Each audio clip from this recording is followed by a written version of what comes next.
The blackout of 2003. After a night without light, power still out for millions. Travel is very difficult. Phone service shaky. When will it end? No straight answers so far from officials. Why are we living with a power supply always on the edge of disaster? Complete coverage tonight, plus the story of the forgotten heroes of the war in Iraq.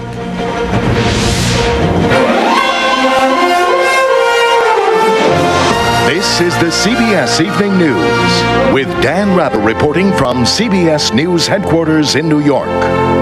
Good evening. For much of the Northeast and parts of the Midwest, it was back to basics today. The sun providing the light, feet the transportation. Day 2 of the blackout of 2003. More than 4 million people were still without power from Massachusetts to Michigan and in Canada. Even as power is being restored slowly, neighborhood by neighborhood, the cause of the blackout remains shrouded in governmental and corporate gobbledygook. Congress announced an investigation. President Bush says it's, quote, a wake-up call that the U.S. electrical system is so antiquated. Phone service today in the blackout area was still disrupted. So was rail transportation. The airlines canceled more than 500 flights. CBS's Jim Axelrod begins our coverage. On the morning after the worst power outage in the nation's history, the headline could be read a couple of ways. New York's mayor, for instance, was crowing. Well, certainly a lot of people have been inconvenienced. We have a lot to be proud of this morning. Why don't you wait another little bit? The mayor clearly wasn't describing New York's airports, where inconvenience was actually industrial-grade chaos. The airports are closed. Actually, they weren't officially closed. The entire fleet at the moment is grounded. But they might as well have been. At LaGuardia, Christy Brown and her wheelchair-bound daughter Whitney, here from Florida to see doctors, were stranded. She's fed by a feeding tube, and I have no more food, and I have no more medication for her. But it wasn't just New York. 50 million people in the U.S. and Canada are thought to have lost power at one point or another. 1.4 million in the Cleveland area, 2.4 million in Metro Detroit, 3 million in Toronto. How have you been able to cook pizza? There are a million ways to add up the losses. 2 million in the case of the Broadway box office. Not to mention the millions not spent in restaurants, hotels, and businesses that closed in New York. While the shows will go on tonight. Horrible. I waited less time on 9/11. The last 24 hours have been a reminder of conveniences taken for granted in America. Cell phones not working and drivers in gas lines for hours. Erica Fusu is a cabbie from Ghana. I bet you didn't ever think in this day and age you could run out of gas in New York City. Never. In Africa, yes, but here, no. In Times Square, tourists thrown out of their powerless hotels slept on sidewalks. Same at the bus station, where ALECIA CRUZ cradled her 2-month-old. So I'm just scared to go to sleep. I don't want my stuff to get taken. And she wasn't the only one with problems. Gotta go to the bathroom and you can't even go nowhere. By today, for her and millions like her in the city, relief was hard to come by. First time here, I can't wait to get out of here.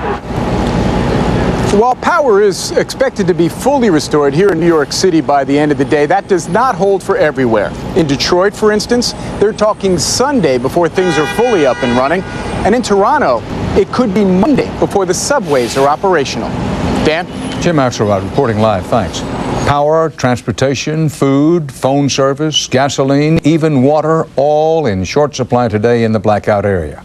CBS's Jim Acosta reports how millions of Americans today were doing without. In Cleveland, this city by the lake was out of water. People lined up at fire stations to find relief at the end of a hose. The National Guard deployed water tanker trucks to quench thousands of thirsts as the blackout shut down all 4 of the area's water pumping stations. You can get along in the dark, you can get along in the heat, but water becomes a health and safety issue very quickly. On the day after in Detroit, clocks were still stuck on blackout time, 4:10 p.m. Drivers stalled as the Motor City ran out of gas. This man hit empty while waiting in line to fill it up. I've got to get down to my shop. Today's payday. I got to at least get in there and get the money. We had people jumping in lines trying to get in front of other people who've been waiting for a while, and it's absolutely crazy out here. It was no more sane across the border in Canada. Police say looters smashed storefronts in the capital city of Ottawa. We were having some serious incidents. Fortunately, after that first set of problems, people generally behaved themselves very, very well through the rest of the evening. Even powered-up airports from Minnesota to Miami felt the impact, comparing their delays to bad weather. In New Jersey, people see the blackout as a mystery. They can't figure out why some towns lost power for less than an hour, while others are still in the dark. I have not had electricity since 8 o'clock in the evening. Yet you live right around 3 blocks away, there's electricity. Some are still asking why the power outages cost them their phone service. Telecom companies blame the widespread cell and landline failures on high call volumes and weak backup systems. The circuits, they say, were as busy as New York City bridges. It's frustrating. You pay a good amount of money to use your phone, and you hope in a time of crisis that's when you'd need it. And for many phone customers, when they needed it, they didn't have it. For them, no dial tone during a blackout isn't a phone outage, it's an outrage. Jim Acosta, CBS News, Englewood, New Jersey. So we know what happened after the power failed, but we still don't know, well over 24 hours later, what happened first, what triggered the blackout. Cheryl Atkinson sorts through the facts, the theories, and some of the possibilities. Even with the lights coming back on, customers remain in the dark about the cause and confused by conflicting reports. Officials now say the problems did not start in Canada, as some had claimed. Lightning, offered up as an explanation yesterday, has now been ruled out. The outage was not from a surge in demand from hot weather. And as hard as the federal government worked to rule out a terrorist tie yesterday, I must emphasize that we'll continue to keep this possibility before us. Michael Gent heads the industry group called NERC, which is leading the probe. He considers the chance of any kind of terrorism remote and has narrowed the list of possible causes to 2. Either a system design flaw or some electric utility or operator was not playing by the rules. The rules are ones that the industry adopted to keep the delicate balance of power. There's more electricity generated than lines to deliver it, so there's a constant fight to keep the lines from overloading. As long as companies follow the rules, there shouldn't be a blackout. But it turns out the rules are voluntary, with no real punishment for violators. Gent promises there will be no whitewash, no matter which way the finger of blame points. We're going to get to the truth. If there's a company that's responsible at the bottom of this, it'll be highlighted. And they think they'll have a preliminary answer within days. The next question is, how did it get so out of hand, and where were the safeguards that were supposed to keep any blackout isolated to a small area? Dan? Cheryl Atkinson reporting live from Washington. Whatever caused the blackout, it didn't take long. Apparently a few seconds were enough to start the cascade. Anthony Mason reports experts who've studied the aging U.S. power grid say the failure was not unexpected.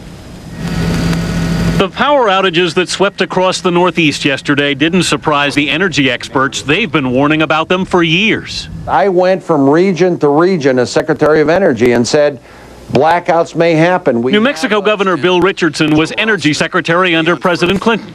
We've got a real crisis in our grid, and this is why, despite being a superpower, we have a grid that is comparable to a third world country, and that's not right. Nearly 200,000 miles of high-voltage transmission lines deliver electricity across America. Over the past decade, energy demand has surged 30%, while transmission capacity is up only 15%. But analysts say the nation does not have a power shortage.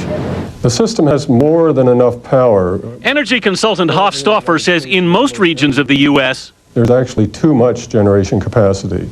The problem is inadequate transmission lines between the regions, creating huge bottlenecks. Those transmission lines haven't been upgraded because utilities must spend money in West Virginia to reduce prices in New Jersey. Now, the people in West Virginia don't want to pay for that increased transmission capacity because it doesn't help them. But the system is highly interconnected, so if a plant in one city is forced to shut down, it can cause a power surge in another city, will then also shut down, and the effect cascades through the system. Yes, there's a fail-safe mechanism where plants, systems, and grids actually turn off rather than risk further damage. And Carl Danner says that chain reaction can occur in the blink of an eye. My understanding is the whole event took 9 seconds yesterday. If it took just 9 seconds to lose power, analysts say it'll cost billions to upgrade the system.